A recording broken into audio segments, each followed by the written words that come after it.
One of the virgin maiden approached the egg, her heart trembling and her hands shaking, with tears in her eyes. But as she tried to touch the egg, she disappeared into the thin air.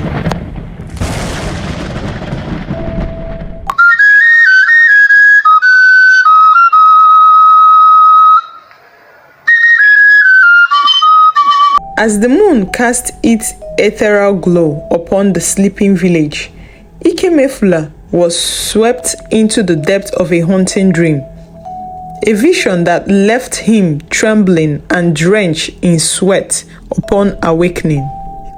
In his slumber, he witnessed a scene where Ijawole, heavily pregnant with child, was reaching out to touch the sacred egg of purity, only to vanish into the mist of uncertainty. With a heavy heart and a sense of urgency, Ikemefula shared the details of his dreams with Onowu and Obinna, his brother.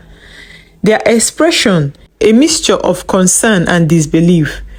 Could this be a mere trick of the mind, or a glimpse into a dark reality yet to unfold? They knew not, but one thing was clear. Their fears for the safety of the maiden virgins had only deepened with Ikemefula's unsettling vision. In the quiet of the night, they gathered together in prayer to the gods, their voices rising in supplication to the gods for guidance and protection. With each whisper plea, they beseeched the divine forces to watch over the maiden virgins on their perilous journey, shielding them from harm and guiding them safely back to the embrace of their loved ones. Ikemefula, Onowu, and Obinna clung to hope amidst the uncertainty that laid ahead. Meanwhile, during the witch woman's last visit to the king Ikemba, she had warned the king not to allow the ancestral egg to make it to the land of Zuma. She went ahead to advise the king to station his most powerful men at every border of the land, so that when the egg bearer enters with the egg, she will be eliminated secretly. The witch went ahead to fortify King Ikemba heavily, in case the egg finds its way into the land, so that nothing will happen to him. As the witch woman's ominous words echoed in his head, King Ikemba felt a chill run down his spine, the weight of her warning settling heavily upon his shoulder. With a sense of urgency, he heeded her counsel, dispatching his most formidable warriors to stand guard at every border of Zuma Kingdom in the forest, their orders clear: to intercept and eliminate any who dare to bring the ancestral egg into their land. Meanwhile, in the depths of the ancient forest, the sacred quest for the ancestral egg took a startling turn, as two maidens vanished into thin air upon touching the egg. Fear gripped the hearts of the remaining five, their resolve shaken by the sudden disappearance of their companions. With tear-stained cheek and trembling voice, one brave maiden dared to ask the egg keeper what would become of them if none proved worthy to carry the egg home. Her response was chilling. She said, "Another 7 virgins will be chosen by the seer to embark on the same perilous journey should they fail." The remaining maidens pressed on, their hearts heavy with the weight of their task. One by one, they approached the egg, only to vanish into the unknown, leaving behind only whispered prayers and silent tears. And then, only Ijawole remained, her body trembling with fear as she approached the egg, her very being consumed by the overwhelming power that emanates from its ancient shell. With a trembling hand, she reached out to touch the egg, and in an instant, she too disappeared. She disappeared, but with the egg. She disappeared with the egg, leaving the egg keeper stunned by the unforeseen turn of events. And she asked the gods, how was that possible? How was someone impure able to hold the egg of life? The voice in the wind answered and said to her, the pregnant maiden found favor in the eyes of the gods because she carries in her womb the seed of the rightful king of the throne of Zumaland. Ijawele appeared in front of the shrine of the great seer with the egg. She doesn't recognize anyone anymore. The power of the egg overwhelmed her. Her body was occupied by the gods themselves. As Ijawele stood before the seer, her presence radiates with divine energy. The other 6 girls who disappeared while trying to carry the egg had already appeared at the shrine of the seer too. They were so happy and overjoyed when they saw Ijawele appear bearing the egg. The seer and the 6 virgins together, they bowed to Ijawele as she led them forth from the shrine into the kingdom, the sacred egg cradled in her hands. Word of the miraculous return spread like wildfire throughout the village, filling the hearts of the people with hope and wonder and happiness. As the news reached the ears of King Ikemba, he was scared. He found himself confronted with a mystery beyond his comprehension. The return of the virgins with the egg, despite his guards' vigilant watch over the forest borders. But when he remembered that the witch fortified him with spiritual powers heavily, he became fearless. Everyone in the village came out with something from their home as Ijawele approached with the egg, accompanied by the seer and the other 6 virgins. Everybody in the village came out with foodstuff from their home. Some came out with fowl, while some came out with goats. Others came out with foodstuff. Once the egg passes them, they hove whatever they have around their head and drop it on the floor and head home. The cleansing was done till they got to the palace. When they got to the palace, everybody in the palace was already waiting for the egg to come. Immediately the egg got to the palace. King Ikemba was amazed. Why is she pregnant? He asked the seer. I thought you said only virgins went for the mission. Why is she pregnant? The seer said to the king, she carries in her womb the seed of the true king of Zuma kingdom. The king was shocked. What sort of nonsense are you spilling with your mouth? He roared at the seer. The seer did not say a word. The seer only followed the egg bearer as she moved around the palace and left. When she approached the village square, other villagers were there. Onowu Ugonabo and his sons, Ikemefula and Obinna, they were there. Immediately, Ikemefula saw Ijawele. He wanted to go and touch her, but he was restrained by Onowu, who said to him, she is not the girl you used to know. Her body is occupied by the gods themselves.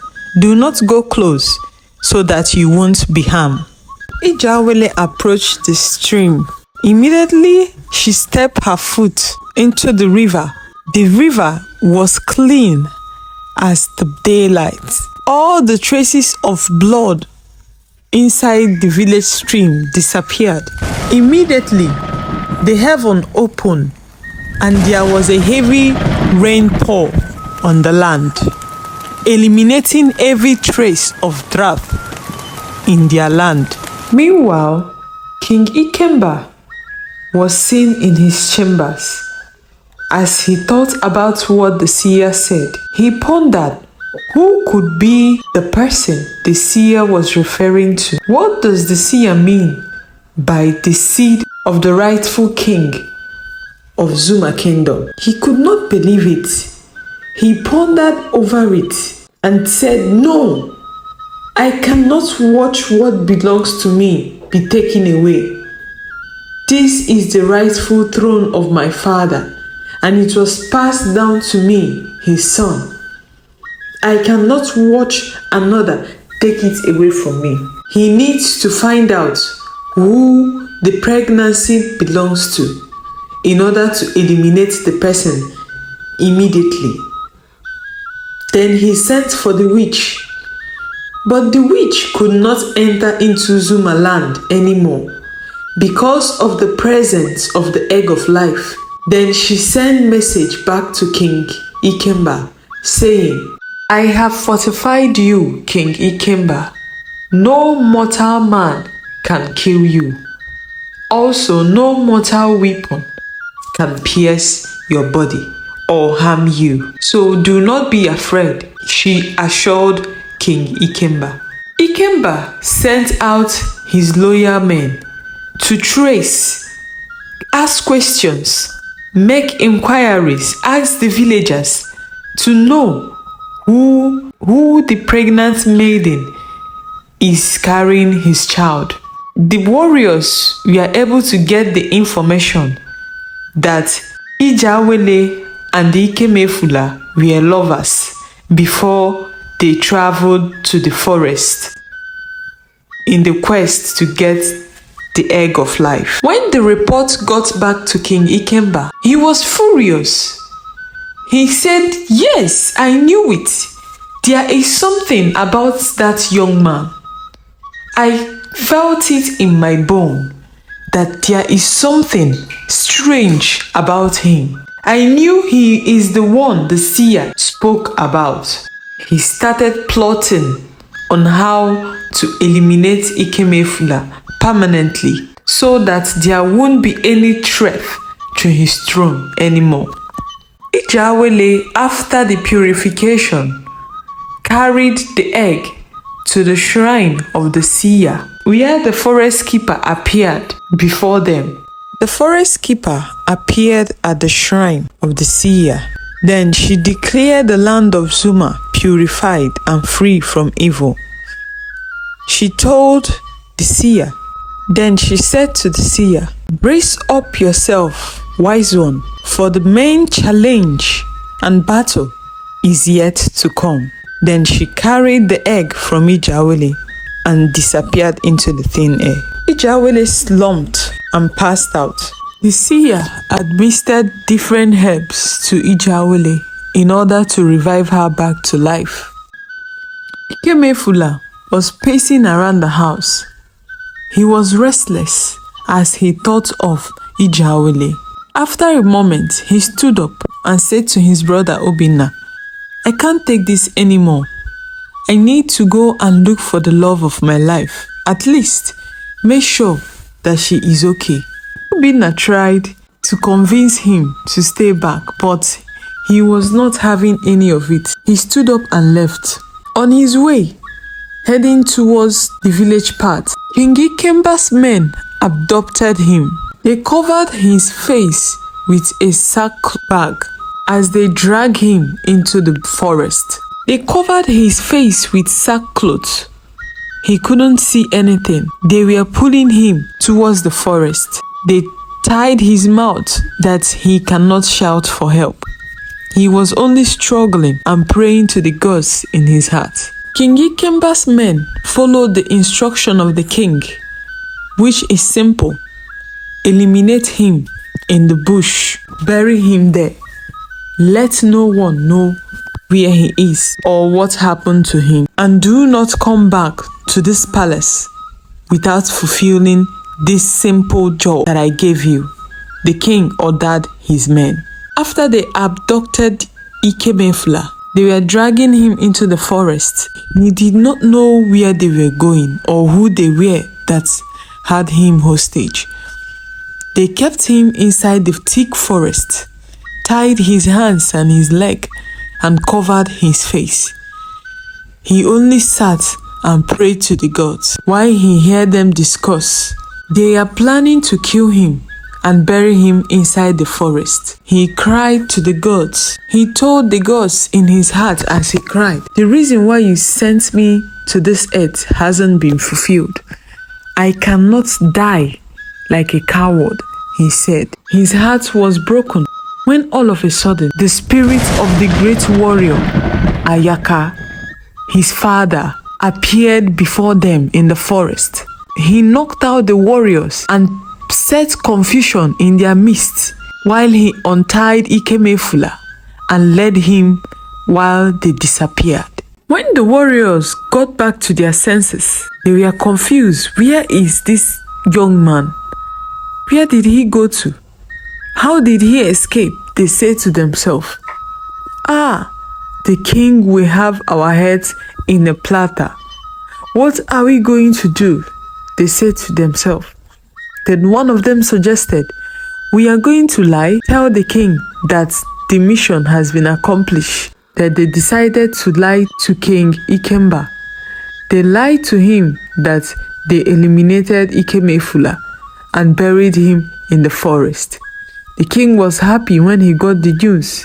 Ayaka the Great and his son Ikemefula appeared in front of the seer's shrine. Then Ikemefula looked and saw him clearly. Ikemefula said to him, "I know who you are.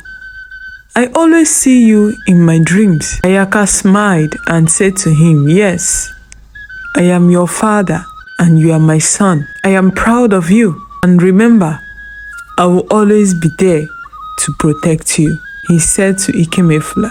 He looked back and smiled at Ikemefula.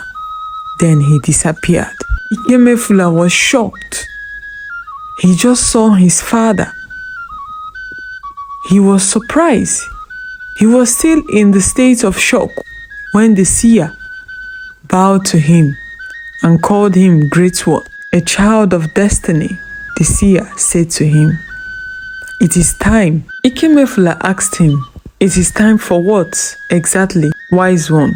He brought out the crown which adorned his head at birth and handed it over to Ikemefula. He said to Ikemefula, "It is time." Ikemefula recognized the crown. He said to the seer, "This is the crown my mother told me about. She said it adorned my head at birth." The seer smiled and said yes. Then the seer went ahead to reveal to him that the woman is not his real mother. The seer revealed to him everything about him, his father, Ayaka, how he was murdered by King Odumodu, and how the king cut off his mother's tongue in order to seal the secret of the death of his father. Ikemefula was shocked. He could not believe his ears. The seer said to him, "It is time for you to restore all that was stolen from your father." As he handed over the crown to Ikemefula, he told Ikemefula to hold on to the crown. When Ikemefula held the crown changed and turned into a sword, a golden sword. Then the seer said to him, "You were born with a sword to avenge that which was done to your family. It's not going to be an easy task, but you will do it." King Ikemba is not a mere mortal, the seer continued. He cannot be killed ordinarily. The sword in your hand you will use to eliminate him. That is the only way for the land to be totally free from him. It is your destiny. It is your destiny, he said. Ikemefula was still processing all that the seer have said when he looked and saw Ijawele, whom the seer has revived Finally, as she lay on the mat sleeping peacefully, his heart was at peace when he realized that Ijawele is safe. The seer encouraged Ikemefula to pass the night at his shrine because he is no longer safe outside his shrine. He said, "That was why your father brought you here." In the morning, King Ikemba threw a party at his palace, invited all the villagers to celebrate. He was indirectly celebrating the death of Ikemefula, but he told the people that they are celebrating the cleansing of the land. When the people gathered at the palace in celebration, the seer walked in with Ikemefula in the palace. King Ikemba was shocked. He looked at his guards. He could not believe they betrayed him. Then the seer said to him, "King Ikemba, the son of Odumodu, your time as the king of Zuma Kingdom has come to an end. Step down, for the rightful king is here." The king demonstrated to his interpreter, who now interpreted and said, "The king said he will never step down for any mortal, that he is here to rule forever." Immediately, war broke out in the palace as Ikemba's loyal warriors attacked Ikemefula and Obinna. With the blood of their fathers running through their veins, Ikemefula and Obinna swung into action and fought the warriors. They eliminated all Ikemba's loyal men in a twinkling of an eye. Ikemba was surprised. Ikemba attacked Ikemefula with his powers. Ikemefula was fast enough to wage it with his sword. The fire from his hands could not penetrate Ikemefula. As Ikemefula stood in front of King Ikemba with his sword raised high, Ikemba laughed at him and said, "Did you not know that no mortal weapon can kill me? I am a god in the land of the living," he said and laughed. Ikemefula simply said to King Ikemba, "Between the both of us, we will know who is truly the god among men." Then he drove the sword directly into the heart of King Ikemba. The sword penetrated his chest and right in front of the whole villagers and the seer. King Ikemba turned to dust and scattered in the wind. There and then, the kingmaker, Onowu Gonabo, hugged Ikemefula. He said, "I knew it. I knew there was something about you. I never knew you were the son of my late brother, Ayaka." He hugged him so tightly as he shed tears of joy. He was overwhelmed by the ways of the gods. Then right there, Ikemefula knelt down as he was crowned the king of Zuma land. The villagers were filled with life. They were happy for the new king and the death of the tyrant, King Ikemba. Ijawele was crowned the queen of Zuma Kingdom, alongside the love of her life, Ikemefula, the king of Zuma land.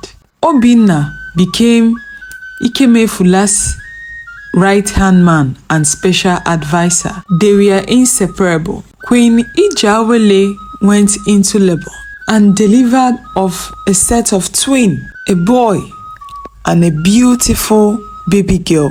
The seer said to him, "Your mother has reincarnated as your daughter." King Ikemefula loved his daughter so much.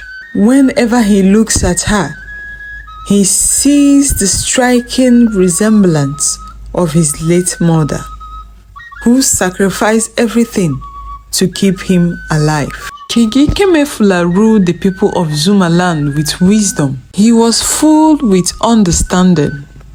He loved his people so much. The land flourished with great harvest and prosperity. So that is how King Ikemefula, the son of the great warrior Ayaka, returned the land of Zuma Kingdom to its great glory.